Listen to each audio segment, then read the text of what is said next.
다 같이 보실 하나의 말씀은요, 사무엘상 4장 1절에서 11절까지 말씀입니다. 사무엘상 4장 1절에서 11절. 자, 우리 사무엘상 4장 1절에서 11절. 자, 제가 한 절, 우리 성도님들 한 절 읽도록 할게요. 사무엘의 말이 온 이스라엘에 전파되니라. 이스라엘은 나가서 블렛 사람들과 싸우려고 에베네셀 곁에 진치고 블렛 사람들은 아벡에 진쳤더니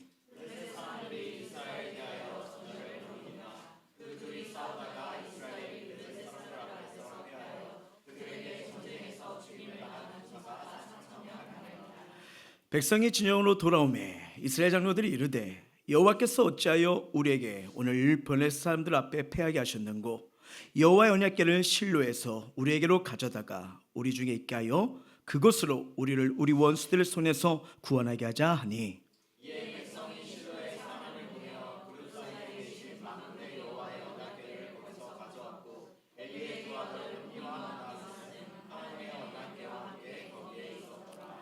여호와의 언약궤가 진영에 들어올 때 온 이스라엘이 큰 소리로 외치매 땅이 울린지라.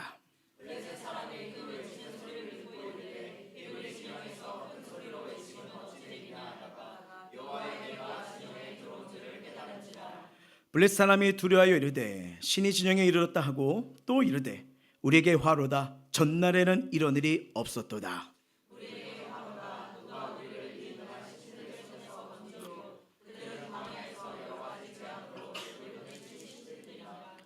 너희 블렛 사람들아 강하게 되며 대장부가 되라. 너희가 히브리 사람 종이 되기를 그들이 너희의 종이 되었던 것 같이 되지 말고 대장부 같이 되어 싸우라 하고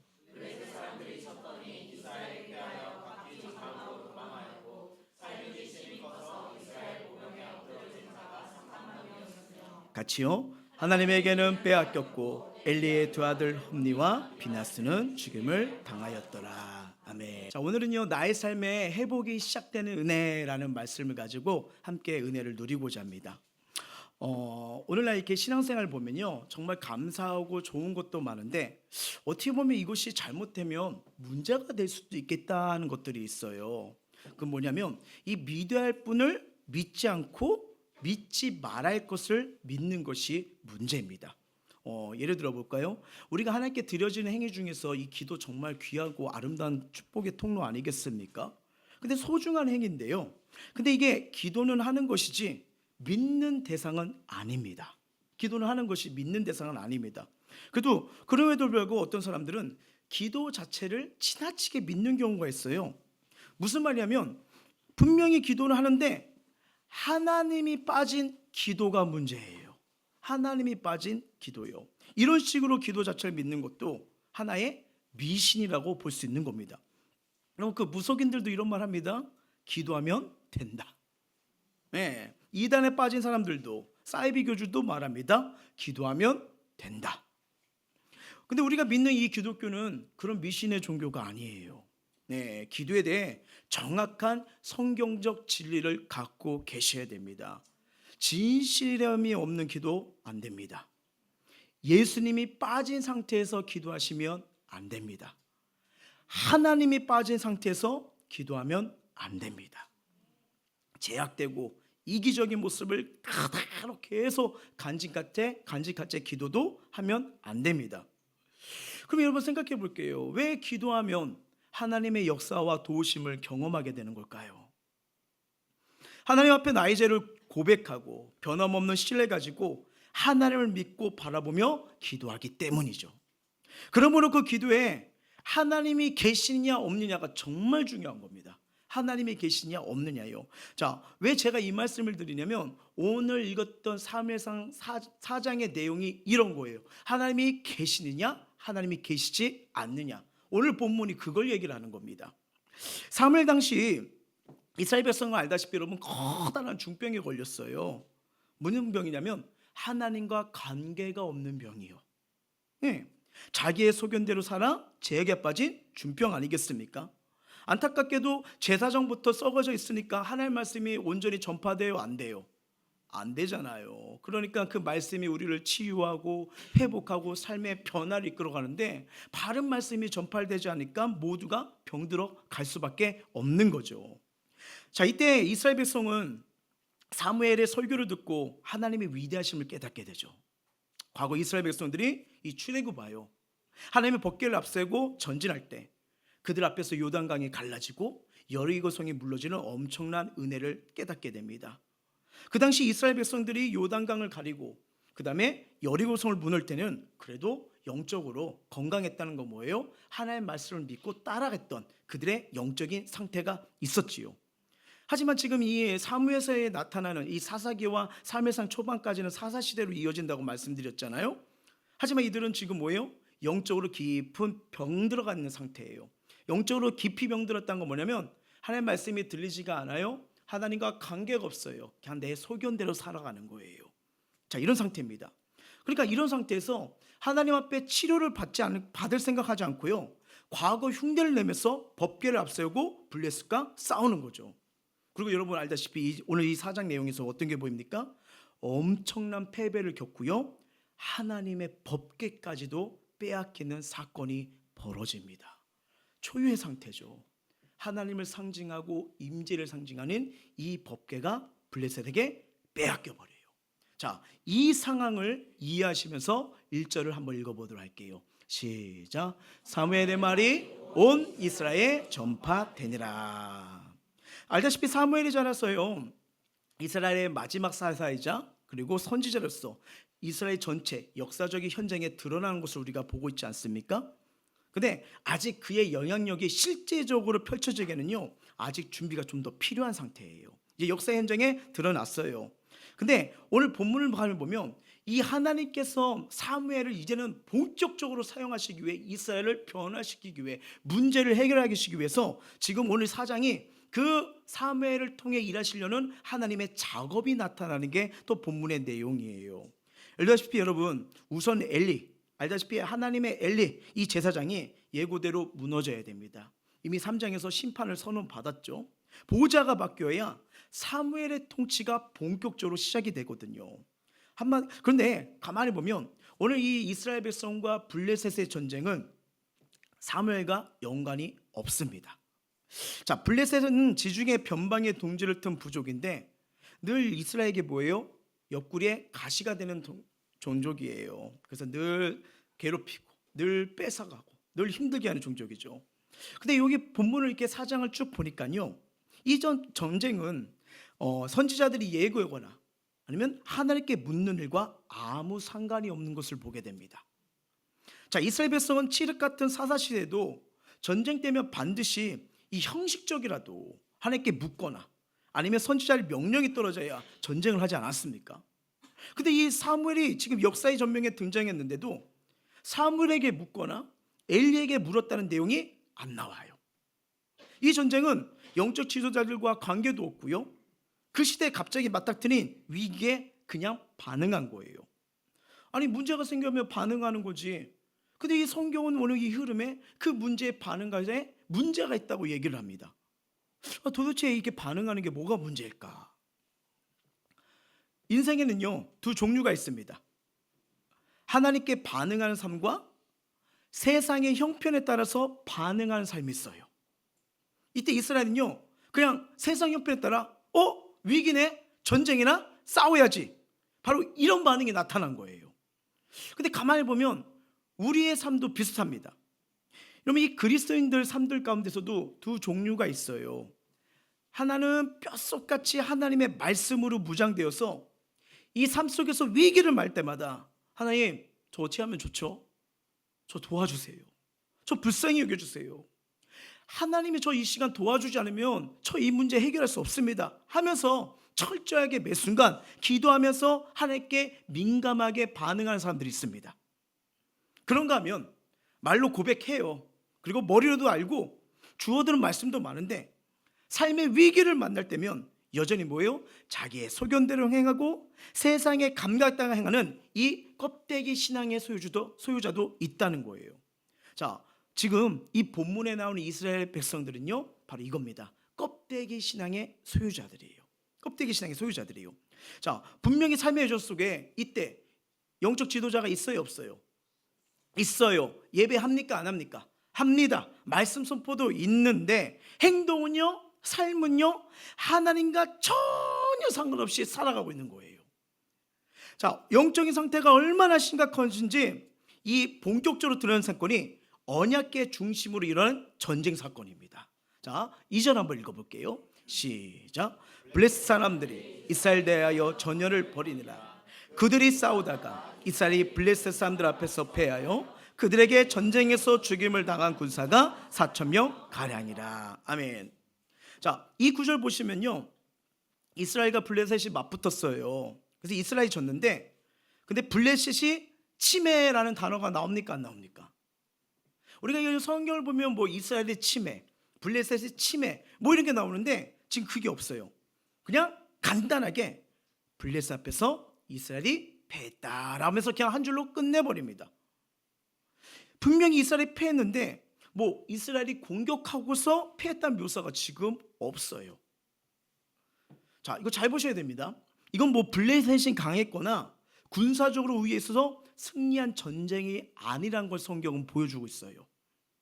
자, 이스라엘은 분명히 자기 나름대로 하나님께 속한 백성이고요, 하나님의 군대라고 생각했습니다. 근데 이 말씀에 이스라엘이 패한 기록이 있는데 블레셋이 어떻게 공격했단 말은 없어요. 우리가 여리고성을 뭐 공격하거나 다시 아이성 2차로 공격했을 때 엎드리게 하거나 아니면 성을 7번에 돌거나 뭐 과정이 있었잖아요. 근데 거기는 없어요. 왜 그럴까요? 전쟁의 주권자이신 하나님이 이스라엘로 하여금 그냥 패하게 내버려 두셨다는 겁니다. 패하게 했다는 이야기가 담겨져 있는 거예요. 여러분 한번 잘 생각해 보셔야 됩니다. 하나님께 묻지 않고 시작했던 이 전쟁에서 하나님은 이 블레셋이라는 대적 앞에서 이스라엘을 여지없이 패배하게 만드신 거예요. 자, 이걸 통해서요, 이 본문 말씀을 통해서 우리의 삶에 적용할 부분이 있어요. 무슨 말이냐면 내가 하나님 편에 있다고 해서 하나님이 전부 내 편을 꼭 드시는 분이 아니라는 겁니다. 아니라는 거예요. 한번 생각해 볼까요? 나름대로 하나님 뜻이라고 생각해서 결단하고 일을 시작했는데 그 결과가 무참히 실패로 나타났을 때 어떻게 보면 하나님에 대한 믿음이 흔들리게 되는 겁니다. 근데 우리가 이 삶 속에서 이걸 많이 경험하게 되잖아요. 하나님 뜻이라고 해서 자신만만하게 입사 시험을 했는데 불합격을 당할 때도 있고요, 가고 싶은 학교에 원서를 냈는데 떨어지는 경우도 있고요, 기도하면서 하나님 이 사람입니까 하면서 멋있게 꽃을 들고 프로포즈를 했는데 거절을 당하네요. 기도하고 사업을 했는데 실패를 합니다. 그리고 이보다 더 비참한 일을 당할 때가 있지 않습니까? 그럼 도대체 우리가 하나님 뜻을 잘 알지 못한 것일까요? 아니면 하나님이 나는 이렇게 힘든데 정말 이 지독한 문제에서 이제 벗어나고 싶은데 정말 이 가운데서 성공이라는 길을 계속 가고 싶은데 왜 하나님은 도와주시지 않는 거고 이런 고통 가운데 날 가만히 내버려 두시는 걸까? 이렇게 생각할 때가 있지 않습니까? 그럼 하루하루가 너무 괴롭잖아요. 이게 우리의 생각입니다. 이게 우리의 삶의 현실일 수도 있어요. 근데 여러분, 이보다 더 중요한 게 있는 거 아십니까? 더 중요한 게 있습니다.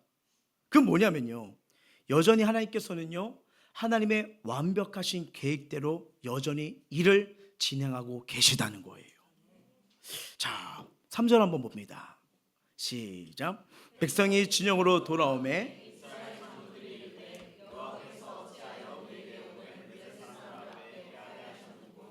여호와의 언약궤를 실로에서 우리에게로 가져다가 우리 중에 있게 하여 그것으로 우리를 우리 원수들 손에서 구원하게 하자 하니. 아멘.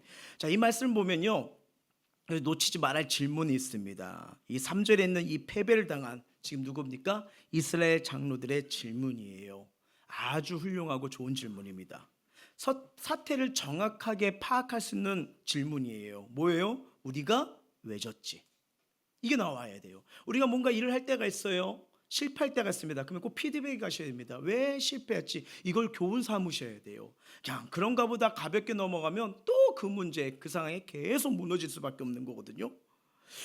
우리가 살아가면서 분명히 믿음으로 시작했는데 결과가 좋지 않았다면 거기에는 분명히 우리가 알지 못하는 이유가 있다는 거예요. 그것을 물어보셔야 돼요. 물어보셔야 돼요. 여호수아 때 이스라엘 백성들은 믿음으로 아이성을 공격했잖아요. 근데 패배했습니다. 그때 하나님께 물어보잖아요. 죄를 뿌리면서 엎드리면서 물어보잖아요. 그때는 뭐예요? 아간의 죄가 있어서, 공동체의 죄가 있어서 하나님께서 승리케 못한 걸 깨닫게 되고 다시 승리한 거 아니겠습니까? 근데 오늘 이렇게 3절 말씀을 가만히 보니까 지금 이 백성들의 결론은 뭐예요? 언약궤를 안 가져왔구나, 언약궤를 가져오면 되겠구나 생각한 거예요. 어찌하여 우리를 블레셋 앞에서 조롱거리가 되게 하셨습니까? 핵심을 잘 파악하는 질문이에요. 근데 여러분, 좋은 질문인에서 늘 좋은 대안, 좋은 답이 나오는 걸까요? 자, 이들이 머리를 써서 국민의 대안이 뭡니까? 언약궤를 가져오자, 이렇게 돼버린 거예요. 여러분, 좋은 질문을 던지는 외에 이스라엘 지도자는 전쟁에 패한 원인과 관련해 자기들이 뭘 잘못했는지 알려고 하지 않고요, 지금 실로에 있던 이 언약궤 전쟁터로 가지고 오자는 대안을 제시해버립니다. 왜요? 언약궤, 하나님의 임재를 상징한다고 했잖아요. 그리고 이스라엘 전쟁에는 언제나 언약궤가 앞섰잖아요. 그렇잖아요. 요단강이 갈라질 때, 여리고 성을 무너뜨릴 때도요. 그러니까 이 전쟁의 승리를 가져올 걸 기대하고 지금 무리를 보내어서 언약궤를 가져오게 합니다. 자, 이때 엘리의 제사장 아들인 홈니와 비니아스도 같이 오게 돼요. 자, 4절 한번 읽어봅니다. 시작.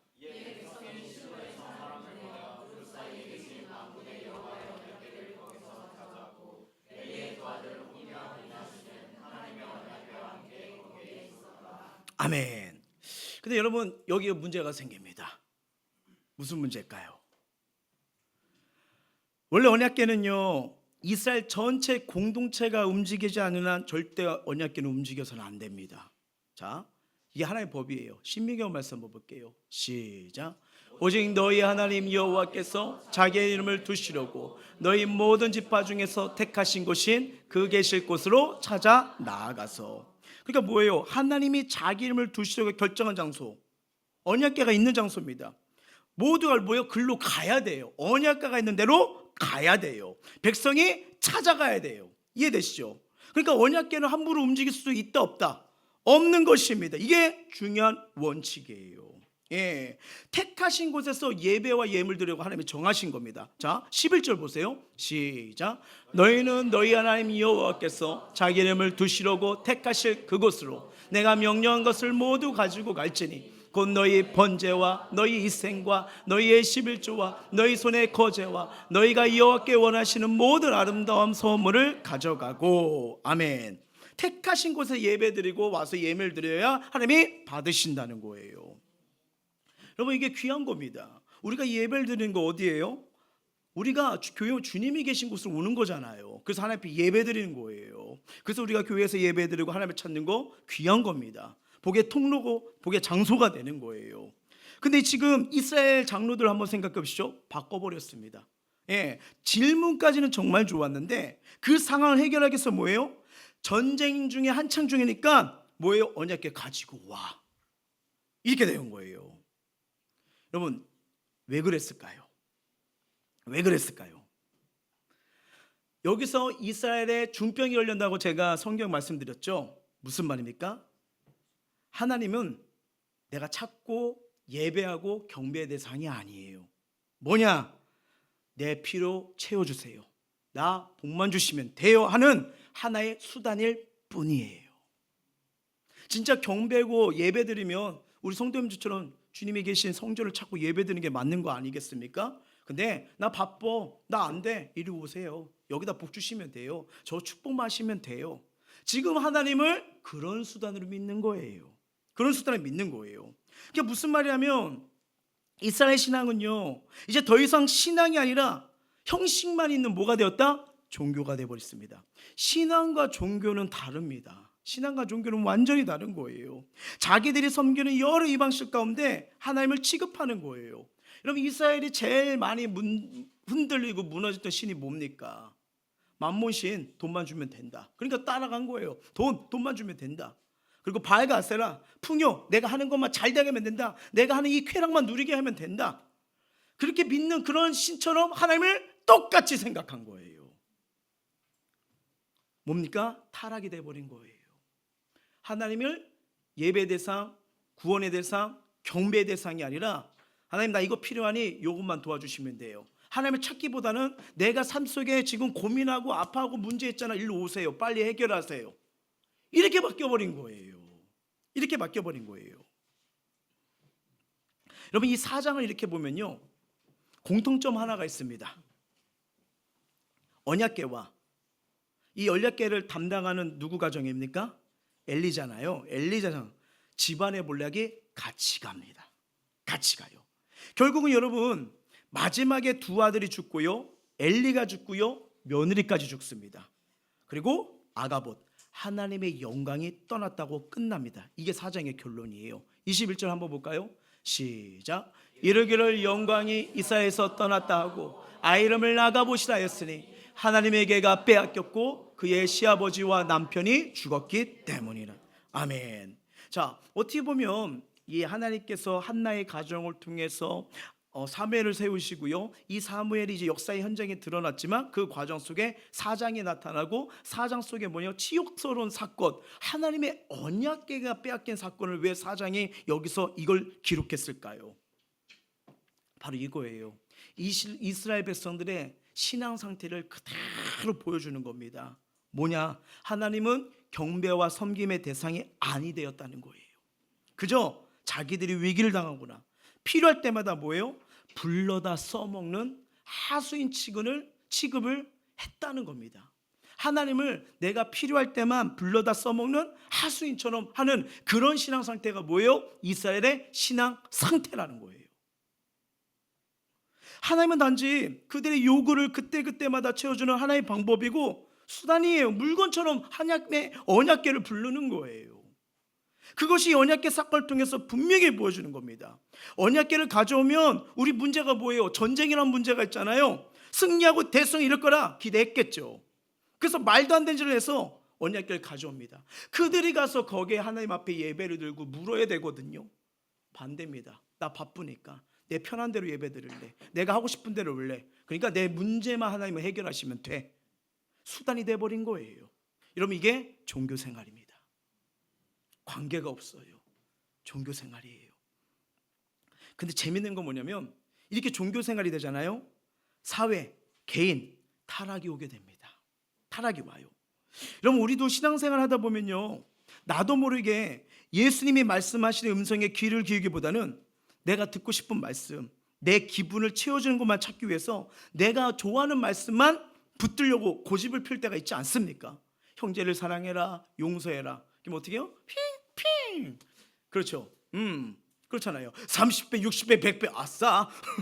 이게 우리의 고집과 우리의 신앙이 우리도 있지 않습니까? 뭐 종교 열광주의에 빠진 자들은요, 더 자극만 찾습니다. 더 날 자극시켜야 돼. 더. 그러다가 조용히 말씀을 전하면 찰 때가 있고요. 그렇죠?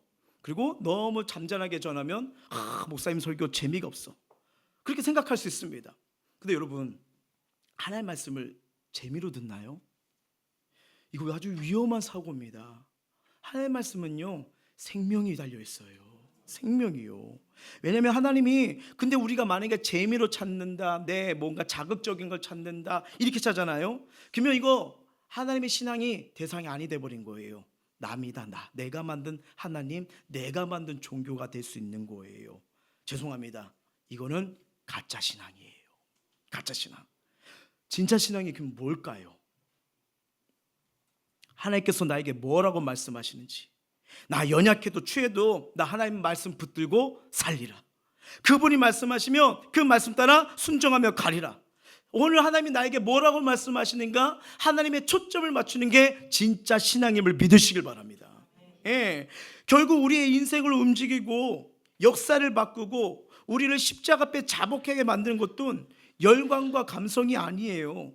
하나님의 말씀 속에서 하나님이 우리를 어떻게 사랑하신지 이 진리를 만나고 깨닫고 그 말씀으로 내가 생명의 힘으로, 은혜의 힘으로 일어나는 거.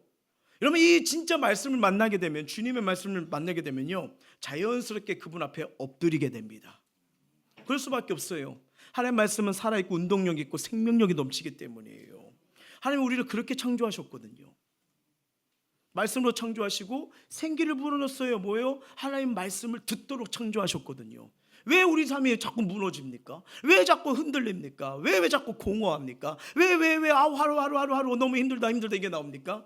잘 생각해 보세요. 그 생기, 나를 살리는 하나님의 말씀이 들려지는가 안 들려지는가요? 우리는 그렇게 창조하셨거든요. 신앙생활 하다 보면요, 어쩌면 이 말씀 보는 것도 지겹고 귀찮기도 하고 뭔가 부족하게 돼서 뭔가 이게 내가 느껴야 되잖아요. 나에게 뭔가 만족이 되잖아요. 그러니까 막 이것저것 찾을 때가 많지 않습니까? 당연히 그런 생각할 수가 있어요.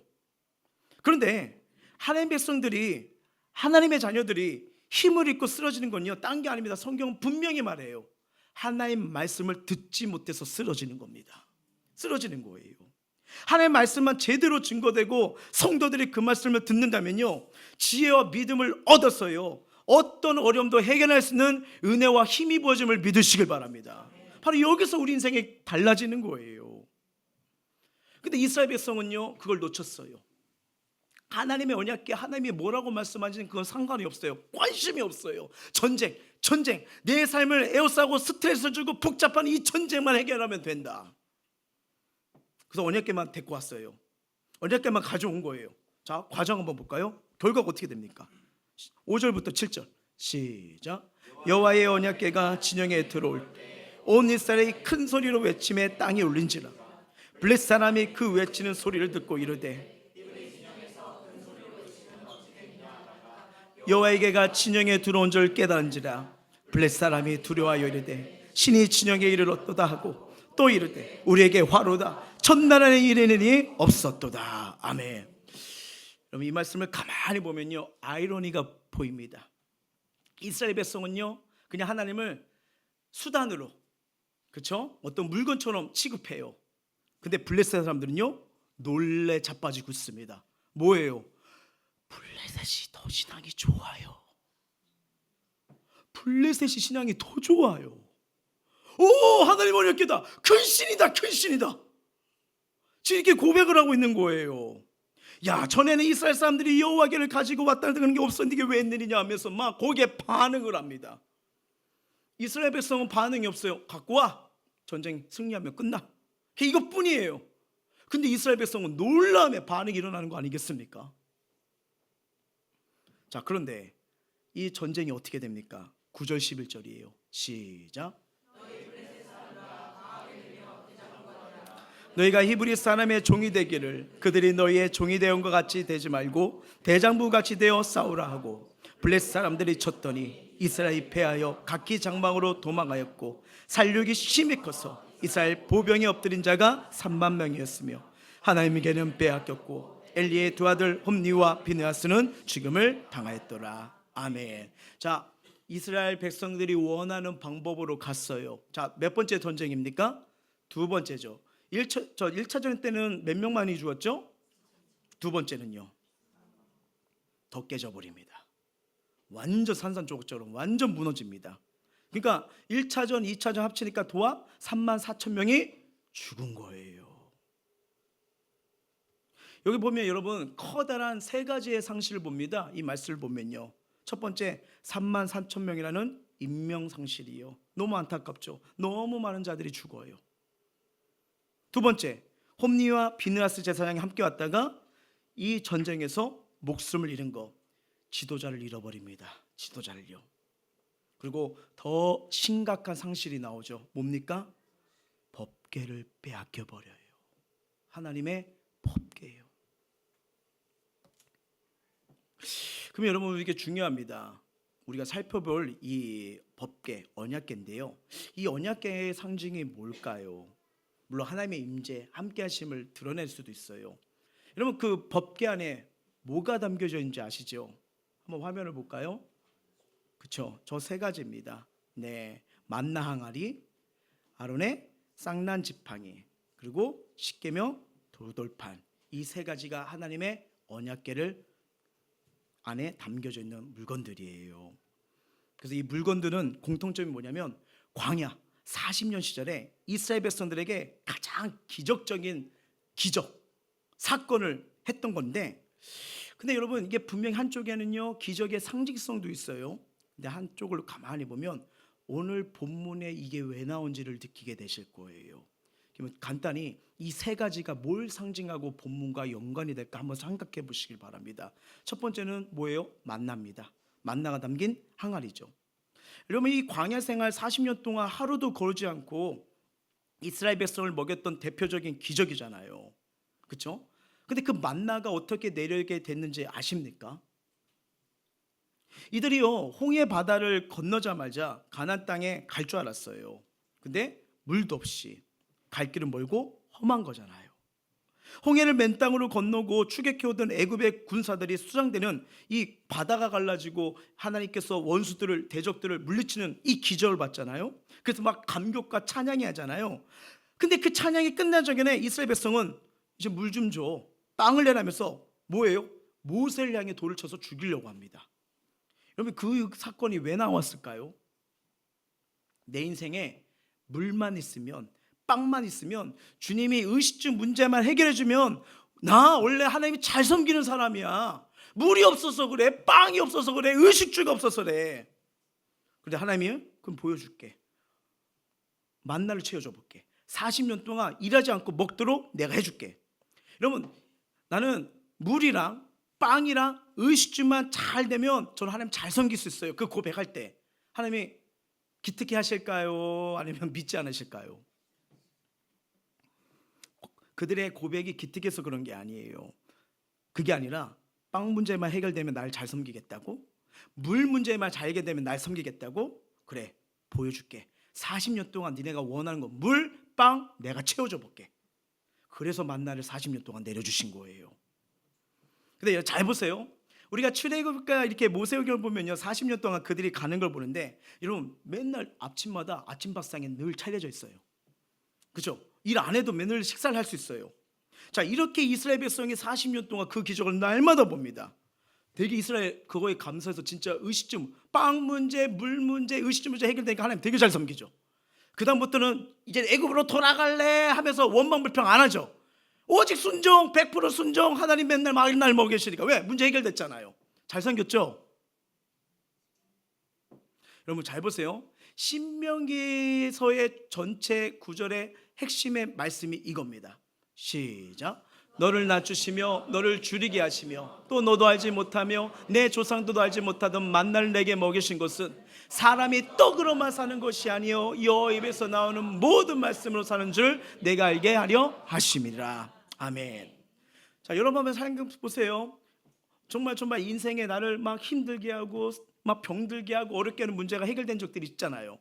자 그다음 문제 없죠. 그리고 지금 하나님 잘 섬기고 계시죠. 이번 한 주도 100%다 순종하고 오셨죠. 여러분 이게 우리 모습입니다. 이거 모습이에요. 여러분 인생은요 떡이 있으면 물이 있으면 빵이 있으면 의식 문제면 다행히 해결된다. 이거 스스로 속이는 거예요. 스스로 속이는 거예요. 떡의 문제가 해결됐는데도 인간은요 여러분 죄송합니다. 하나님을 잘 섬기지 못해요. 예, 얼마나 연약한지. 그래서 주님이 뭐냐면 떡으로만 사는 게 아니라 여호와의 나 입에서 난 말씀으로 살아야 삶이 힘을 얻을 수가 있어. 회복이 일어날 수 있어. 다시 살 수 있는 은혜가 있어. 이 은혜를 주시기 위해서 그들에게 알려주신 게 만나 사건이에요. 그래서 하나님의 언약궤 그걸 볼 때마다 야 인생은 이 문제만 해결되면 되는구나. 내가 원하는 거 하면 되는구나. 이것 때문에 해결되는 게 아니구나. 하나님의 말씀이 들려져야 사는 거구나. 이걸 깨닫기 위해서 만나 항아리를 통해서 알려주시는 겁니다. 자, 두 번째 물건 뭐죠? 아론의 쌍난 지팡이요. 왜 마른 나무에 싹이 타고 꽃이 피는 기적을 보이신 걸까요? 그 마른 나무 지팡이는요 패역한 자손들의 상징입니다. 민수기 16장을 보면요 고라 일당이 당을 지어요. 그리고 하나님의 권위에 반역을 도모하자 하나님의 준원한 심판을 받아 죽는 이야기가 거기서 나옵니다. 자, 고라의 반역 사건 이후 이스라엘 백성이 아론 가문의 제사장 직분에 더 이상 도전하지 못하도록 영적 권위에 순종하지 못하도록 권위에 순종하도록 하나님께서 각 조상의 가문대로 12개의 지팡이를 가지고 나와요. 하나님이 택하고 일할 사람이 누군지를 보여주겠다고 마른 지팡이에서 누구네 가정, 누구 거에 지금 이게 싹이 난 거예요? 아론의 지팡이입니다. 지팡이는 식물에서 끊어버린 죽은 나무에 불과하잖아요. 그런데 그 죽은 나무에서 살구꽃이 피게 나옵니다. 패역한 백성이 죄의 대가를 마땅히 죽어야지만 뭐예요? 하나님의 긍휼과 자비를 베푸셔서 구원하시겠다고 약속의 표시가 바로 아론의 쌍난 지팡이였어요. 아론의 쌍난 지팡이의 사건은요, 하나님 질서에 도전하고 하나님 세우신 모세 아론을 거슬려뒀던 이 고라 일당의 패역한 상징물로 그때 기적을 보이면서 택한 자가 누군가 보여준 사건이었습니다. 자, 세 번째 물건이 뭐죠? 십계명 두 돌판이잖아요. 이게 하나님의 법궤 안에 있었어요. 근데 여러분, 이 돌판은요, 첫 번째 받은 돌판입니까? 두 번째 받은 돌판입니까? 두 번째죠. 첫 번째 돌판, 모세가 산에서 40주야를 금식하며 하나님께서 첫 돌판을 받아 내려올 때 어떤 일이 벌어져?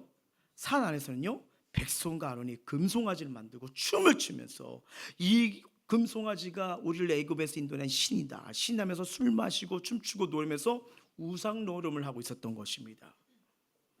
이때 모세가요, 거룩한 불로 혈견하죠. 돌판을 깨부셔요.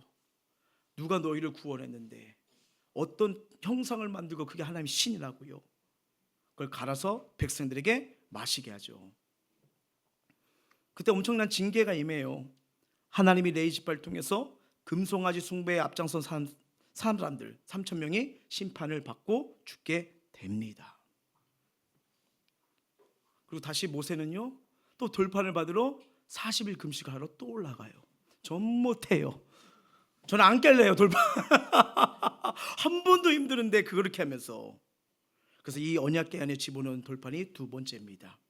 두 번째 돌판, 하나님이 우리를 위해 율법 주실 때, 말씀을 전했을 때 그 말씀을 듣지 않는 자들의 밑에서 뭘 했느냐, 어떤 삶을 살았느냐, 그걸 상기시키려고 줬던 그 사건이에요.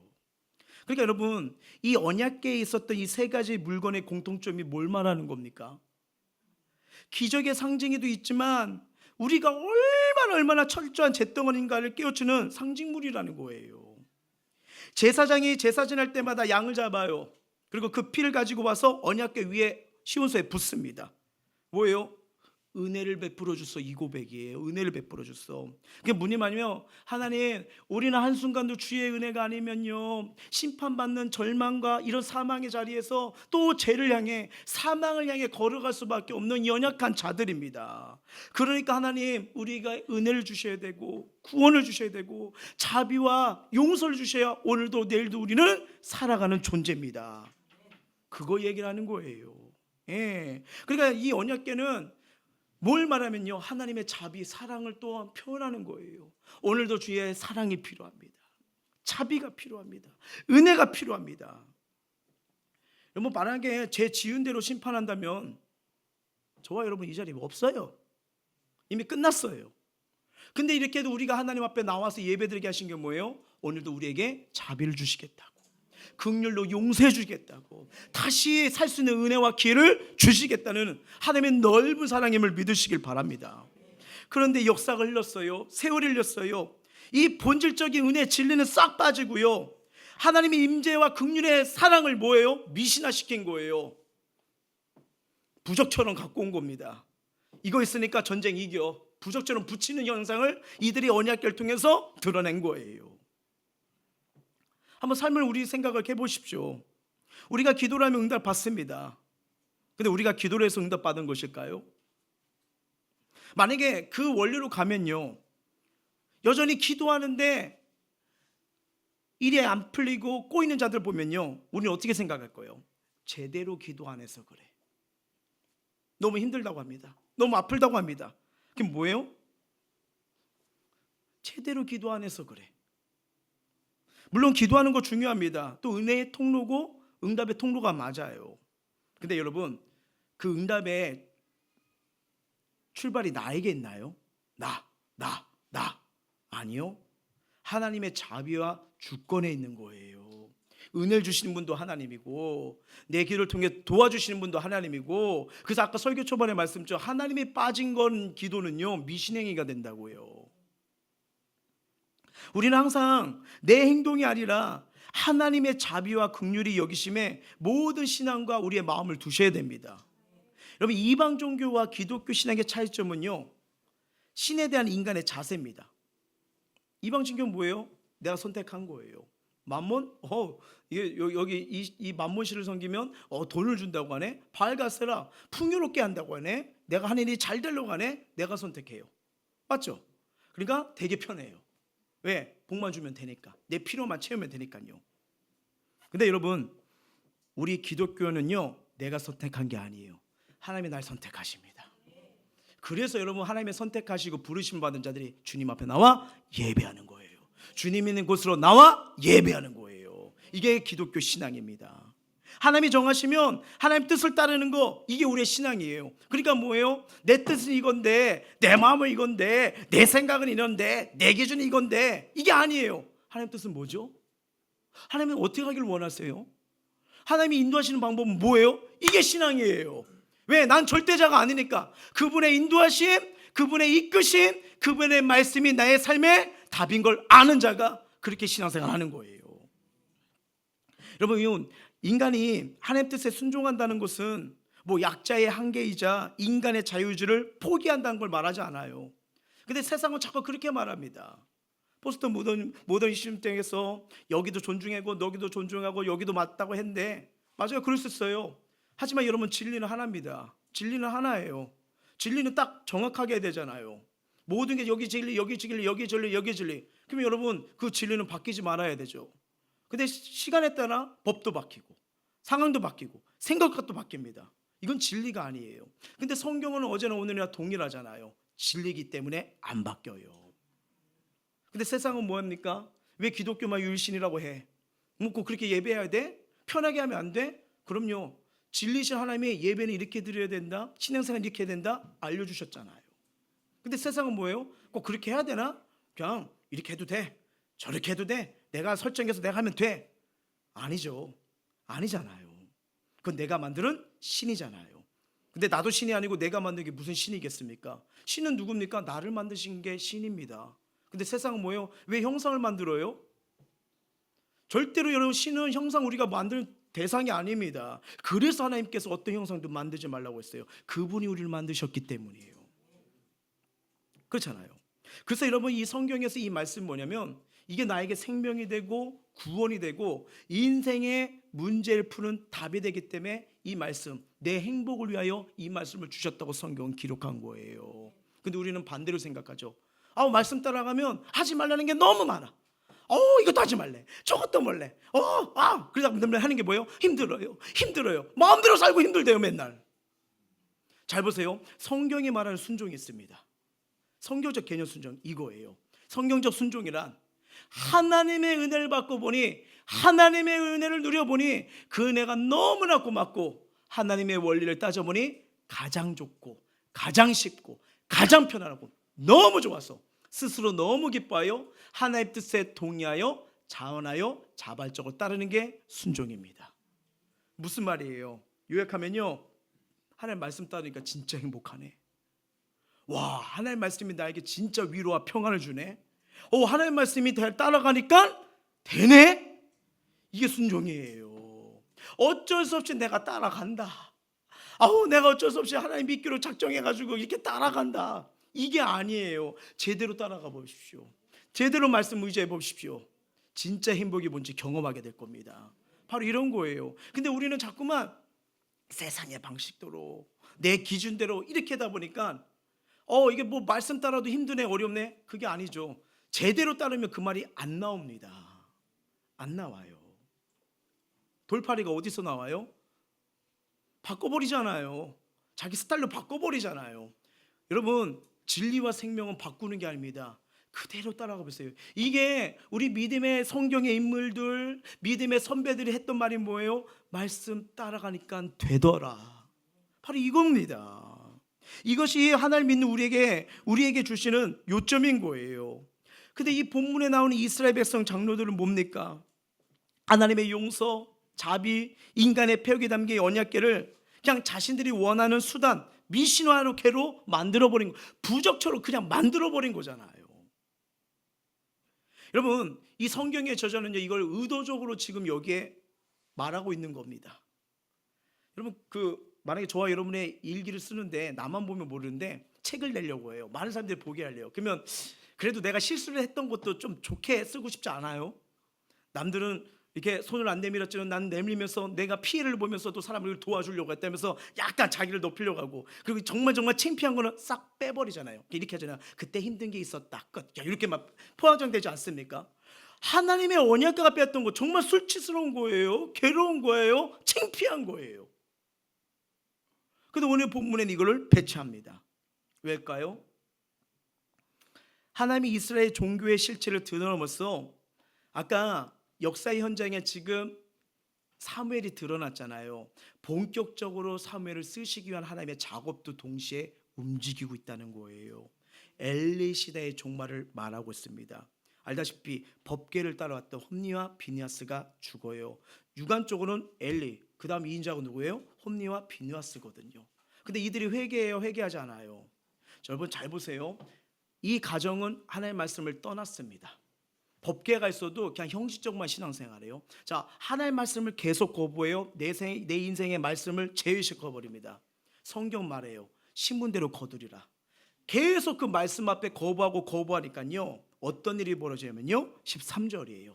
시작. 그가 이럴 때는 엘리가 길 옆에 자기의 은자 앉아 기다리며 그의 마음이 하나님에게로 말미암아 떨릴 즈음이라. 그 사람이 성읍에 들어오며 알림에 온 성읍이 부르짖는지라. 아멘. 어느 날 한 무리가 와서 이 엘리 제사장이요, 자기가 지켰던 이 법궤를 급히 가져가요. 전쟁에 필요하다고. 맞죠? 오늘 본문이 그게 일어났잖아요. 그 과정을 지켜보던 엘리, 신통하지 않은 제사장이었지만 무슨 일이 벌어질까봐 두려워 벌벌 떨기 시작합니다. 그래서 성경은 뭐예요? 떨릴 즈음. 여러분, 이 단어가 성경에 잘 안 나오는 단어예요. 떨릴 즈음. 뭐 두려우면 두렵다고 딱 나올 텐데 떨릴 즈음이라 돼요.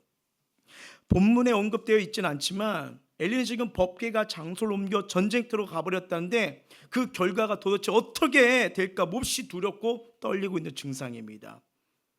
뭐예요? 떨릴 즈음, 심판이 다가온다는 걸 느낀다는 거예요. 엘리는 장차 다가올 진노를 예감하며 떨고 있던 겁니다. 여러분, 엘리 제사장이 말씀 앞에, 은혜 앞에 깨어 있었다면요, 왜 법궤를 가져가? 와야지, 와서 예배드리고 하나님께 물어야지. 이게 제사장의 역할이에요. 근데 뭐예요? 가져가? 무슨 뜻이에요? 하나님의 말씀을 버린 거예요. 그러니까 어떻게 해요? 두려워요. 여러분, 우리 살면서 많이 경험하지 않습니까? 그러니까 하나님의 말씀이 도둑질하지 말라, 간음하지 말라, 뭐뭐 하지 말라 딱 아는데 그걸 마음대로 했을 때 나타나잖아요. 하고 싶은데 좀 떨려. 그래도 하잖아요. 떨리면서 해버리잖아요. 그리고 두려워하잖아요. 그리고 꼬여버리면 역시 말씀대로 가니까 이렇게 되는구나 하면서 후회하고, 후회하는 게 우리의 연약함 아니겠습니까? 자, 보세요. 여기 13절에는요 엘리가 길 옆 자기 의자에 앉아 있었어요. 사태가 더 심각해집니다. 여러분, 말씀 떠나면요 희한해요. 삶이 더 심각해져요. 18절을 보셔야 돼요. 시작. 하나님에게를 말할 때 엘리가 자기 의자에서 뒤로 넘어져 문 곁에서 목이 부러져 죽었으니 나이가 많고 비대한 까닭이라. 그가 이스라엘 사사가 된 지 40년이었더라. 아멘. 엘리의 통치와 가정이 이렇게 끝을 나버립니다. 비참해져요. 법궤는 사라지고요, 비참해져요. 말씀이 떠나니까, 하나님 임재가 떠나니까, 하나님의 역사가 떠나니까 인생이 더 행복해요, 아니면 불행해집니까? 불행해져요. 여러분, 이때 이후로 이제 왕정 시대가 돼요. 이스라엘 초대 왕 이름이 누구죠? 사울입니다. 말로 아시죠? 그렇게 하나님 뜻을 밀어내고 선지자 사무엘 말씀을 가볍게 여기고 말씀대로 살지 않으니까 마지막 순간 블레셋과 전쟁이 또 똑같이 와요. 누굴 찾죠? 신접한 여인을 찾아요. 그리고 어떻게 해요? 칼을 뽑아 자결을 합니다. 이 평소에 말씀을 가볍게 여기고 말씀을 따르지 않던 인생, 자기 마음대로 살았던 인생, 자기의 기념비를 세우고 사람의 말을 듣고 그렇게 살았던 인생, 결론이 어떻게 돼요? 비참해져요. 너무나 안타깝지 않습니까? 여러분, 솔직히 이게 사무엘상 말씀을 쭉 보게 되면요, 물론 역사의 현장에 사무엘이 나왔지만 실질적으로는 아직 안 돼요. 하나님 질서의 하나님이시거든요. 그렇죠. 근데 여기 참 마음이 참 안타까운 게 뭐냐면 이스라엘 사사가 된 지 40년이었더라. 그러면 좀 뭔가 엘리 제사장 평가했을 때는 그래도 사울은 처음에 성령 충만해서 하나님이 기뻐하신 일을 하잖아요. 근데 엘리 제사장은 그게 안 보여요. 그러면 이렇게 봤더니 40년 동안 하나님의 마음을 흡족하게 못했구나. 하나님의 말씀이 희하고 희귀하여 제대로 전하지 않을 거예요. 그러면 하나님 오늘 말씀 보면 하나님 무섭다, 냉정하시 이렇게 생각하는데 가만히 보세요. 엘리 제사장과 그 가정이 살 수 있는 기회를 하나님이 몇 년 동안 주신 거예요. 그렇게 오랫동안 기다리시고 그렇게 자비를 베푸시고 긍휼로 기다린 거예요. 근데 마지막 순간도 하나님의 말씀을 저버립니다. 언약궤 주면 안 돼요. 너희가 와서 회개하고 너희가 와서 예배하고 너희가 하나님께 여기서 기도하고 가야지. 그걸 왜 가져가? 이게 나와야 돼요. 근데 어떻게 해요? 가져가 버려요. 어떻게 보면 이 사장을 가만히 이렇게 보면 안타까워요. 근데 여러분, 성경은 절대로 절망만 주는 말씀이 아닙니다. 소망을 줘요. 여러분, 이스라엘이요 블레셋을 역전시키기 시작합니다. 인생의 쓰라림, 아픔, 고통에서 해결하는 방법이 언제부터인지 아세요? 7장이에요. 근데 7장이 뭐는지 아세요? 미스바 광장에 모여서요 말씀을 전해요. 이스라엘 백성이 그 말씀을 듣고 통곡하며 회개하기 시작합니다. 그때서부터 이스라엘은 점점 강해지기 시작합니다. 블레셋이요 꼼짝하지 못하기 시작해요. 뭘까요? 삶의 회복이요, 나를 살리는 주의 말씀을 들린 순간부터 삶의 회복의 출발점이 되는 겁니다. 지금 사무엘이 이스라엘 백성들의 뼛속 깊이 하나님의 말씀을 가르치고 새겨놓기 시작한 거예요. 오늘 말씀을 우리가 들으면서 이제 마무리를 하려고 하는데, 어쩌면 저와 여러분도요 우리가 살아오면서 하나님을 믿으시면서 잘하고 칭찬받을 부분도 있을 겁니다. 근데 이 믿음생활, 신앙생활을 하다 보면요 우리도 모르는 사이에 신앙적 문제가 생겨나올 때가 있어요.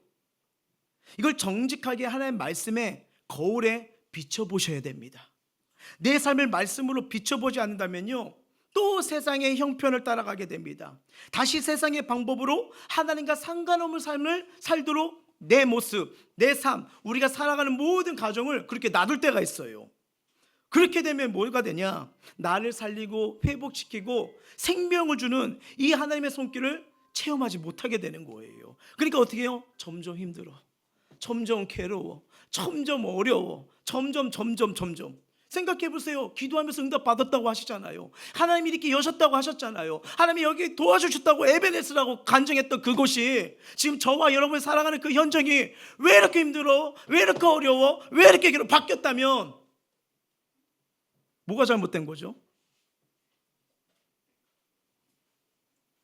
나를 살리는 그 말씀, 나의 삶의 회복을 해주는 말씀, 그걸 따라가고 계십니까? 아니면 그건 쳐버리고 하나님은 법계, 내가 문제 생겼을 때, 전쟁 생길 때, 괴로움 있을 때만 도와주시면 돼요 하면서 그분이 나를 인도하시는 말씀은 쳐버리고 미신적으로 섬기면서 여전히 내 마음대로 말씀 없이 하나님의 뜻과 상관없이 걸어가고 있지는 않습니까? 여러분, 말씀 떠나가고 말씀에 들리지 않으면요 더 큰 고통이 옵니다. 이제 우리는요 어떠한 비바람과 풍랑 속에도요 누구도 흔들 수 없는 이 약속의 말씀으로, 은혜의 말씀으로 우리 인생을 다시 세워가시길 주의 이름으로 축원합니다. 사무엘상 4장 영광이 떠나간 슬픈 모습이에요. 아가보 하나의 영광이 끝났다. 근데 여러분, 전 개인적으로 5장 말씀을 되게 좋아해요. 하나님이 홀로 블레셋에 들어가세요. 블레셋 신 다곤부터 목, 손모가지 다 끊어버립니다. 그리고 홀로 돌아오세요. 언약궤가 홀로 갔다 홀로 돌아와요. 근데 너무나 큰 은혜가 뭔지 아세요? 이스라엘 백성 뺏겼잖아요.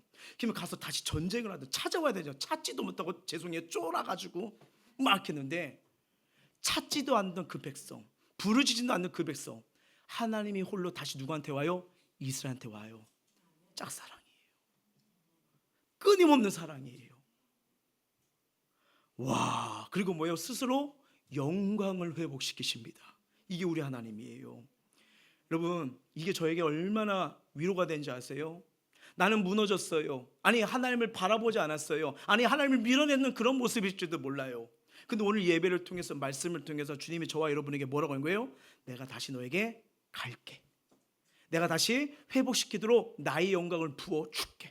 내가 너를 사랑하면서 다시 우리에게 돌아오는 하나님의 은혜를 우리가 꼭 다시 회복되시길 주의 이름으로 축원합니다.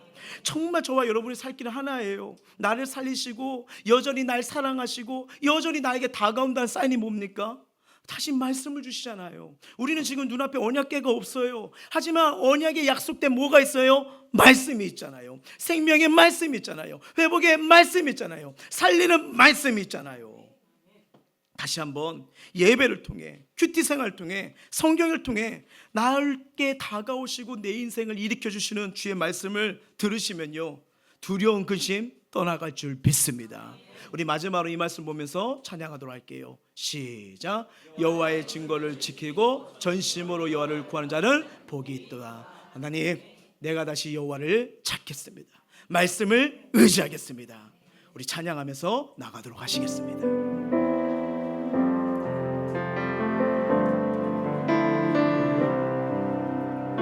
주님 말씀하시면 내가 나가리다. 주님 뜻이 아니면 내가 멈춰서리다. 나의 가고 서는 것 주님 뜻에 있으니 오 주님 나를 이끄소서. 다시 한번 고백합니다. 주님 말씀하시며 내가 나가리다. 주님 뜻이 아니면 내가 멈춰서리다. 나의 가고 서는 것 주님 뜻에 있으니 오 주님 나를 이끄소서. 뜻하신 그곳에 나의 기원합니다. 이끄시는 대로 순종하며 살리니 연약한 내 영혼 통하여 일하소서. 주님 나라와 그 뜻을 위하여 뜻하신 그곳에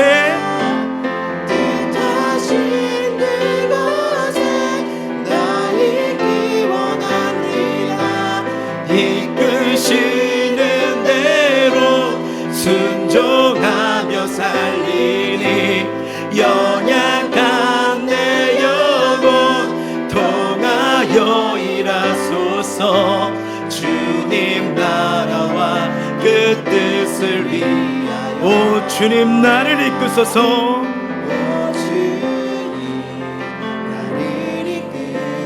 오 주님 나를 이끄소서. 오 주님 나를 이끄소서. 오늘 말씀을 이어가시면서요, 우리 결단의 기도 드리길 원하는데, 당시 이스라엘 공동체에 만연했던 신앙의 패턴이 보이죠. 하나님이 경배와 섬김의 대상이 아니에요. 그냥 자기들이 필요할 때, 위기를 당할 때만 불러다 써먹는 마치 하수인처럼 언약궤를 옮겨버립니다. 부적같이 돼버린 거예요. 그냥 그들은 하나님 말씀을 들으면서 그분을 따라가는 게 아니라 나의 소견대로 살되 내가 원하는 것이 이루어지자면 그때마다 채워주는 언약궤는 하나의 방법이고 수단이 돼버린 거예요. 그래서 이 언약궤 사건을 통해서 극명히 드러난 겁니다. 하나님과 뜻과 상관없는 삶 방향은요, 역사도 기적도 보지 못하고요, 오히려 어떻게 해요? 점점 삶이 힘이 들어가고 힘을 잃어버리고 힘이 빠지는 결과를 나타내지 않습니까? 하나님 백성들은 이 힘을 잃고 쓰러지는 것은 다른 게 아니에요. 말씀을 듣지 못해서 그래서 힘이 빠지고 삶이 무너지는 겁니다. 하나님의 말씀만 제대로 증거되고 성도들이 그 말씀을 듣는다면 거기서부터 믿음이 들어가고 생명의 말씀이 우리 삶을 다스리기 시작하면요, 안 되는 것도 되는 역사가 일어나는 거예요. 신앙생활이 무엇입니까? 내가 뭔가를 해보려는 의지와 힘을 하나님 앞에서 빼는 거예요. 내가 할수록 결국 피곤해서 지치고 아플 뿐입니다. 저와 여러분은 다른 게 아니에요. 하나님이 행하신 일들을 믿고 그 말씀을 따르는 연습만 하시면 되는 거예요. 오늘 무너졌으면 어때요? 어제 무너졌으면 어때요? 신앙생활은 지금 주님을 따라가는 과정이잖아요. 오늘부터 다시 나에게 주신 그 말씀 부여잡고 따라가겠다고 결단해 보십시오. 이게 진짜 신앙생활이 되는 거예요. 무엇이 염려가 되고 고민되십니까? 예수의 이름으로 기도로 맡기세요. 짜증과 슬픔을 예수님의 말씀으로 감사로 이겨내보세요. 절망과 어둠 속에 있다고요? 여전히 나를 홀로 두시는 생명의 말씀, 주님 만날수록 예배 한번 더 드려보세요. 절망, 어둠 건져내는 주님의 능력을 보게 되실 것입니다. 주님 앞에 나올수록 지친 마음에 힘을 더해주시고 나약한 마음의 평안과 기쁨으로 모든 상황을 견딜 수 있는 은혜, 바로 주님부터 오는 겁니다. 오늘 이 살아있는 하나님의 말씀이 내 삶의 능력의 말씀이 되게 해주시고 이 말씀이 내 삶의 길이 되어서 다시 회복이 시작되는 은혜가 넘치도록 나를 주의 말씀으로 붙들어 주시옵소서. 우리 마음을 토하고 입술 열어 간절히 기도하시겠습니다. 사랑하는